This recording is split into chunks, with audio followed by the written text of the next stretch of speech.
ఇప్పటివరకు ఉన్న హెడ్లైన్స్ ని ఒకసారి చూద్దాం.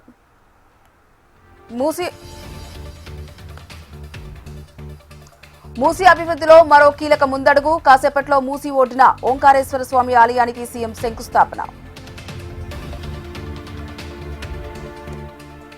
మంచిరేవల మూసీ ఒడ్డున 8 ఎకరాల్లో ఆలయ నిర్మాణం. 100 అడుగుల శివుడి విగ్రహం ఏర్పాటుకు సర్కార్ యోచన.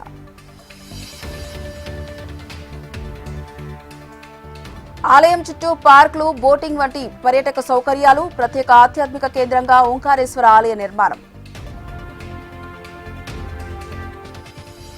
మత సామరస్యానికి ప్రతీకగా మూసీ ప్రాంతాల అభివృద్ధి. పురాన్పూర్లో మసీదు, గౌలిగూడలో గురుద్వార్, నాగోల్లో చర్చ్ నిర్మాణానికి ప్లాన్. రాష్ట్రాల సీఎంలతో ప్రధాని మోదీ వర్చువల్ వీడియో కాన్ఫరెన్స్. పశ్చిమాసియా యుద్ధ పరిస్థితులపై కీలక చర్చ.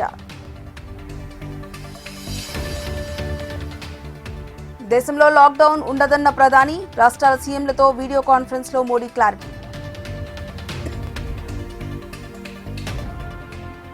పెట్రోల్, డీజిల్, గ్యాస్ సరఫరాపై ఫుల్ ఫోకస్ పెట్టాం. పీఎంతో వీడియో కాన్ఫరెన్స్ లో సీఎం రేవంత్. రాష్ట్రంలో ఎలక్ట్రిక్ వాహనాల వినియోగాన్ని ప్రోత్సహిస్తున్నాం. ఈవీలపై 100% రోడ్డు పన్ను, రిజిస్ట్రేషన్ పన్ను మినహాయించామన్న సీఎం. వాహనదారులకు కేంద్రం భారీ ఊరట. లీటర్ పెట్రోల్, డీజిల్పై 10 రూపాయల తగ్గింపు. సంక్షోభం సమయంలో పెట్రోల్ రేట్లు తగ్గించడం చారిత్రాత్మక నిర్ణయం. ప్రజా సంక్షేమ నిర్ణయాలు తీసుకోవడంలో ఎన్డీఏ అగ్రభాగంలో ఉంటుందన్న బండి. ఏప్రిల్ 25న ఉదయం 10 గంటలకు కొత్త పార్టీ ప్రకటన. మేడ్చల్లో జాగృతి కార్యకర్తల మధ్య ఆవిర్భావ సభ ఉంటుందన్న కవిత.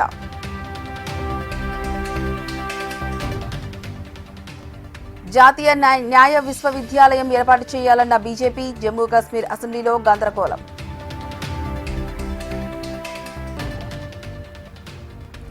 నేపాల్ 47వ ప్రధానమంత్రిగా బాలేంద్ర షా ప్రమాణం. హిమాలయ దేశంలో ప్రధాని పదవిని చేపట్టనున్న పిన్న వయసు రికార్డు. ఇరాన్తో చర్చించామన్న ట్రంప్. అసలు చర్చలే జరగలేదన్న ఇరాన్. అమెరికా, ఇరాన్ మధ్య చర్చల్లో కొనసాగుతున్న ప్రతిష్టంభన. ఇరాన్ సుప్రీం లీడర్గా ఉండాలన్నారు. నేనే తిరస్కరించా. అమెరికా అధ్యక్షుడు ట్రంప్ కీలక వ్యాఖ్యలు. హర్ముజ్ జలసంధి ద్వారా భారత్ సహా 5 దేశాల నౌకల రాకపోకలకు అనుమతి. మరో 4 మిత్ర దేశాలకు హర్ముజ్ తెరిచే ఉంటుందన్న ఇరాన్.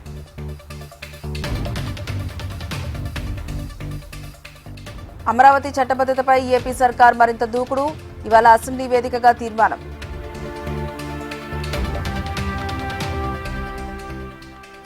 గత వైసీపీ పాలనలో రాష్ట్ర ఆర్థిక పరిస్థితి చిన్నాభిన్నమైంది. సంక్షేమ కార్యక్రమాలు అమలు చేస్తున్న పరిపాలన దక్షకుడు చంద్రబాబన్న నిర్మల. తెలుగు రాష్ట్రాల్లో భారీ జీఎస్టీ కుంభకోణం బట్టబయలు.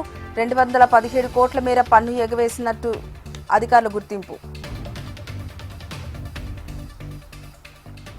తెలుగు రాష్ట్రాల్లో ఘనంగా శ్రీరామనవమి వేడుకలు. భద్రాద్రి రాములూరికి సీఎం రేవంత్ పట్టు వస్త్రాల సమర్పణ.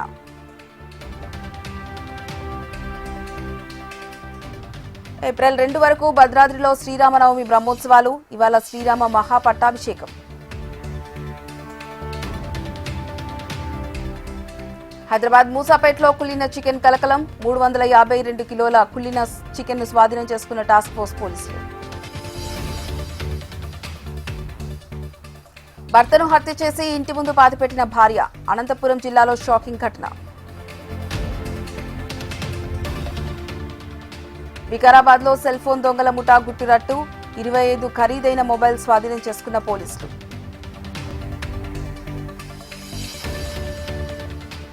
నేటి నుంచే ఐపీఎల్ 2026 సీజన్ ప్రారంభం. ఇవాళ బెంగళూరు, హైదరాబాద్ మధ్య ఆరంభ పోరు.